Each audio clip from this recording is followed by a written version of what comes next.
ಯಾಕೆ ವಿಡಿಯೋ ಕರ್ನಾಟಕ ರಾಜ್ಯ ಹಿಂದುಳಿದ ವರ್ಗದ ಆಯೋಗದ ವತಿಯಿಂದ ಸಾಮಾಜಿಕ ಮತ್ತು ಶೈಕ್ಷಣಿಕ ಸಮೀಕ್ಷೆಯನ್ನ 22ನೇ ತಾರೀಕಿನಿಂದ ಮಾಡಲಿಕ್ಕೆ ಆರಂಭ ಮಾಡ್ತಾರೆ. ಮುಖ್ಯವಾಗಿ ರಾಜ್ಯ ಸರ್ಕಾರ ಈ ಸಮೀಕ್ಷೆಯನ್ನ ಮಾಡತಕ್ಕಂಥ ಉದ್ದೇಶ ಏನಂತಂದ್ರೆ ರಾಜ್ಯದಲ್ಲಿರ್ತಕ್ಕಂಥ ಎಲ್ಲ ವರ್ಗದ ಜನರ ಸಾಮಾಜಿಕ, ಶೈಕ್ಷಣಿಕ ಮತ್ತು ಆರ್ಥಿಕ ಸ್ಥಿತಿಗತಿಗಳನ್ನ ಅಧ್ಯಯನ ಮಾಡಿ ಯಾವ ವರ್ಗದ ಜನರು ಹಿಂದುಳಿದಿದ್ದಾರೆ ಆ ವರ್ಗದ ಜನರಿಗೆ ಕಲ್ಯಾಣ ಕಾರ್ಯಕ್ರಮಗಳನ್ನು ರೂಪಿಸಿ ಆ ವರ್ಗದ ಜನರನ್ನು ಸಹಿತ ಮೇಲೆತ್ತಬೇಕು, ಅವರಿಗೂ ಸಹಿತ ಸಮಾನತೆಯನ್ನು ತರಬೇಕು ಅಂತಕ್ಕಂಥ ಉದ್ದೇಶವನ್ನು ಇಟ್ಟುಕೊಂಡು ರಾಜ್ಯ ಸರ್ಕಾರ ಈ ಸಮೀಕ್ಷೆಯನ್ನ ಮಾಡಲಿಕ್ಕೆ ನಿರ್ಧಾರ. ಇದೇನು ಮೊದಲೇನು ಅಂತ ಅರ್ಥ ಮಾಡಿದ್ರೆ ಇದು ಮೊದಲಲ್ಲ. ಮಾನ್ಯ ಮುಖ್ಯಮಂತ್ರಿಗಳಾಗಿರ್ತಕ್ಕಂಥ ಸನ್ಮಾನ್ಯ ಸಿದ್ದರಾಮಯ್ಯ ಅವರು 2014 ಮತ್ತು 15ನೇ ಸಾಲಿನಲ್ಲಿ ಕಾಂತರಾಜು ಆಯೋಗ ಅಂತ ಹೊಂದಿದ್ರು. ಅವರು ಹಿಂದುಳಿದ ಆಯೋಗ ಅಧ್ಯಕ್ಷರಾಗಿದ್ದು ಅವರ ನೇತೃತ್ವದಲ್ಲಿ ಒಂದು ಸಮೀಕ್ಷೆಯನ್ನ ಮಾಡಿದ್ರು. ಆ ಒಂದು ಸಮೀಕ್ಷೆ ಸಹಿತ ಹಲವಾರು ಮನೆಗೆ ಪ್ರತಿ ಮನೆಗೆ ಹೋಗಿ ಸಮೀಕ್ಷೆಯ ಅಂಕಿಅಂಶಗಳನ್ನು ತೆಗೆದುಕೊಂಡು ಮಾಡ್ತಾರೆ.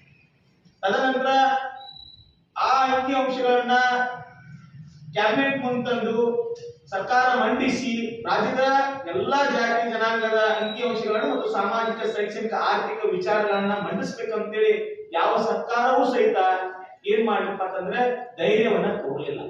ಅದಕ್ಕೆ ಹಲವಾರು ಕಾರಣಗಳಿವೆ. ಹಲವಾರು ಸರ್ಕಾರಗಳ ಮುಂದೆ ಯಾವುದೇ ಪಕ್ಷಗಳು ಬಂದರೂ ಸಹಿತ ಈ ಒಂದು ಅಂಕಿಅಂಶಗಳನ್ನ ಮಂಡಿಸುವಂತ ಧೈರ್ಯವನ್ನ ಯಾವ ಸರ್ಕಾರಗಳು ಮಾಡಲಿಲ್ಲ. ಈಗಿರ್ತಕ್ಕಂಥ ಸರ್ಕಾರ ಮಂಡಿಸಬೇಕು ಅಂತ ಹೊರಡ್ತಕ್ಕಂಥ ಸಂದರ್ಭದಲ್ಲಿ ಕೆಲವು ಜನರು ಅದಕ್ಕೆ ಆಕ್ಷೇಪಣೆಯನ್ನ ಸಲ್ಲಿಸಿದ್ರು. ನೀವು 2014 ಮತ್ತು 15ನೇ ಸಾಲಿನಲ್ಲಿ ಮಾಡಿರ್ತಕ್ಕಂಥ ಸಮೀಕ್ಷೆಯನ್ನ ನೀವು 2024, 25ರಲ್ಲಿ ಈ ಒಂದು ಸಮೀಕ್ಷೆ ಮಾಡೋದ್ರಿಂದ 10 ವರ್ಷ ಗ್ಯಾಪ್ ಆಗತ್ತ. 10 ವರ್ಷದಲ್ಲಿ ಸಾಕಷ್ಟು ಬದಲಾವಣೆಗಳಾಗಿರ್ತಾವ. ಆ ಬದಲಾವಣೆಗಳ ಅಂಕಿಅಂಶಗಳನ್ನ ಇಟ್ಕೊಂಡು ನೀವೇನ್ ಸಾಧನೆ ಮಾಡ್ತೀರಿ ಸರ್ಕಾರದವರು, ಯಾವ ರೀತಿ ಕಲ್ಯಾಣ ಕಾರ್ಯಕ್ರಮಗಳನ್ನು ರೂಪಿಸಲಿಕ್ಕೆ ಸಾಧ್ಯ ಆಗತ್ತೆ, ಇದು ಮರು ಸಮೀಕ್ಷೆ ಆಗಬೇಕು ಅಂತಕ್ಕಂಥದ್ದು ಒಂದು ಕಡೆ ಒತ್ತಾಯ ಮಾಡ್ತಾರೆ.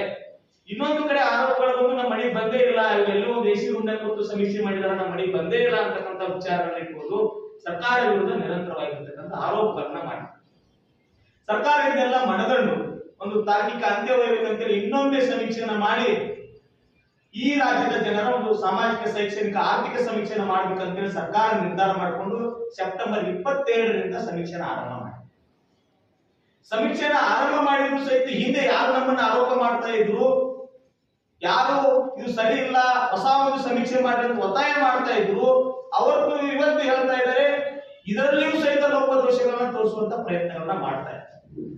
ಇವತ್ತು ನಿನ್ನೆ ಕ್ಯಾಬಿನೆಟ್ ವಿಚಾರ ಆಗಿರ್ಬೋದು, ಇವತ್ತಿನ ಪತ್ರಿಕೆಗಳು ತಾವೆಲ್ಲ ಗಮನಿಸಿದರಾಗಿರ್ಬೋದು.